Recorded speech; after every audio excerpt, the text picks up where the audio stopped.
817 वाला, बहुत से लोगों को आप देख रहे होंगे, जस्टिस फॉर JYT 817 आप देख रहे हैं।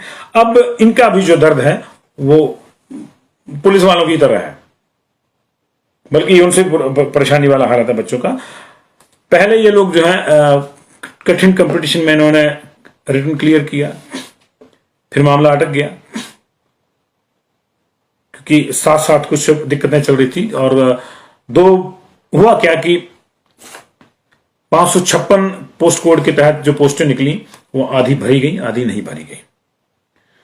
और उसके बाद 817 के जब कोड की निकली तो कहा गया कि उनकी हमने यहां डाल दी है, जबकि ऑन पेपर डाली है, नहीं डाली है। 556 में कुछ लोगों को लगा कि हमारे साथ अन्याय हुआ है, वो न्याय की जो है फरियाद लेके न्यायालय में गए और उसके बाद वो मामला जो है सब जुडिस हो गया और उसके चलते 817 का मामला भी लटक गया, सिर्फ इसलिए क्योंकि सरकार ने कहा था कि हमने इधर कर दिया। आधिकारिक रूप से उन्होंने नहीं कहा था।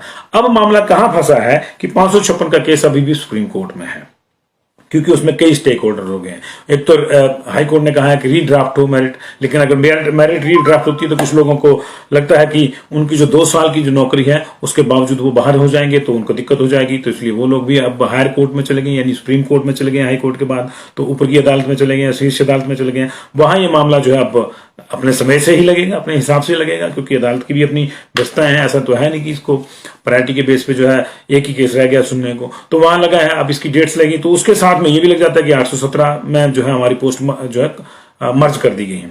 556 वाले और 817 वालों के बीच में जो एक कड़ी है जो 817 वालों को डिस्टर्ब कर रही है वो ये है कि सीटों की संख्या। 556 के पोस्ट कोड के तहत 1156 थी। माननीय हाईकोर्ट ने कहा है कि इनको पूरा करिए 1156 को। एक तो उन्होंने कहा कि रीड्राफ्ट करिए आप मेरिट, और 447 के पोस्ट कोड के तहत ही जो नियम थे उन्हीं नियमों उसी नियमावली के तहत जो 556 वालों को आप एंटरटेन करिए और उसी के तहत जो रीड्राफ्ट करके मेरिट बनाइए और नया रिजल्ट निकालिए। पहली बात ये कही है। और दूसरा कहा है कि उनकी आपने जो है 596 पोस्टें भरी थी लेकिन 560 खाली रह गई थी, उनको जो है आप भरिए। जाहिर है कि ऐसा इसलिए कहा गया होगा क्योंकि जब रीड्राफ्ट होगी तो कुछ लोग छूट जाएंगे, तो अगर पोस्टें ज्यादा होंगी तो उसमें एडजस्ट हो जाएंगे। ये बहुत मतलब सही बात थी, सही बात माननीय अदालत ने कही, लेकिन सरकार का जो अमला है उसको नहीं समझ रहा है। ये बैठे हैं हाथ पे हाथ धरे कि चलिए कोई ना कोई तो जाएगा ऊपर वाली अदालत में, जब वहां जाएगा तो फिर से मामला जुडिस हो जाएगा, हम रह जाएंगे। बड़ी मुश्किल से, हालांकि माननीय हाई कोर्ट ने 817 का जो टाइपिंग टेस्ट का जो था उसका स्टे हटा दिया था और इस प्रक्रिया को जारी रखने को कहा था, लेकिन अभी सुप्रीम कोर्ट में 556 का केस चल गया तो इस पे फिर से संकट आ गया और ये बच्चे फिर से परेशान है। इस पूरे मामले में अगर सरकार के जो एडवोकेट जनरल हैं और सरकार चाहे तो मामला जो है बड़े आराम से निपट सकता है। करने की क्या जरूरत है कि आप माननीय अदालत में ये कहिए कि जनाब 556 वालों की 1156 पोस्टें जो हैं 1156 जो पोस्टें हैं 556 वालों की वो वैसी की वैसी ही रहेंगी जी। और जो JYT 817 वाले हैं,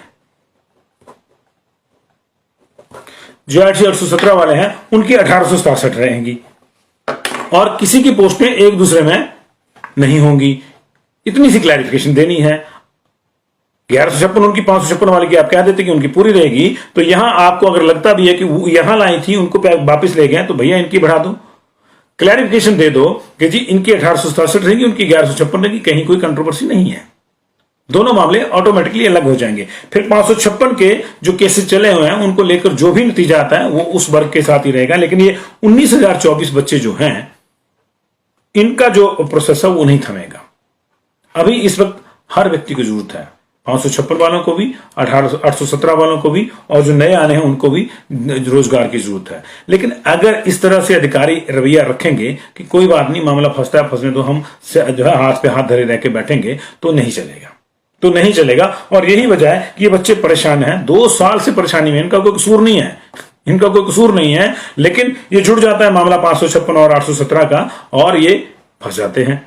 अब ये अल्टीमेटली जो है क्लैरिफिकेशन कई दिनों से मांग रहे हैं। अब इन्होंने भी फैसला किया है कि 7 मार्च को ये जो है एक आग्रह रैली चौड़ा मैदान में करेंगे और वहां से इनके कुछ लोग प्रतिनिधि जो है माननीय मुख्यमंत्री के जाकर जो है सामने जाकर जो है अपनी व्यथा सुनाएंगे।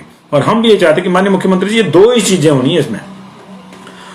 अदालत में आपके जो एडवोकेट जनरल हैं वो साफ कह दें कि जी उनकी 1156 रहेगी, 556 वालों की जो 1156 पोस्टें वो रहेंगी और इनकी पोस्टें भी हम कम नहीं करेंगे, बात वही खत्म हो जाएगी। लेकिन जब तक ये नहीं होगा, क्लैरिटी नहीं होगी, तब तक ये परेशानी रहेगी, क्योंकि आपको करना है माननीय अदालत के सामने। दूसरा जो कोई हल है इसका नहीं है, क्योंकि फिर लंबा मामला चला जाएगा। तो ये हल जो है क्या कर दें, या 1867 इनकी कह दें, बात खत्म है, उनकी पूरी इनकी भी पूरी है, बात खत्म है, कोई दिक्कत नहीं है इसमें।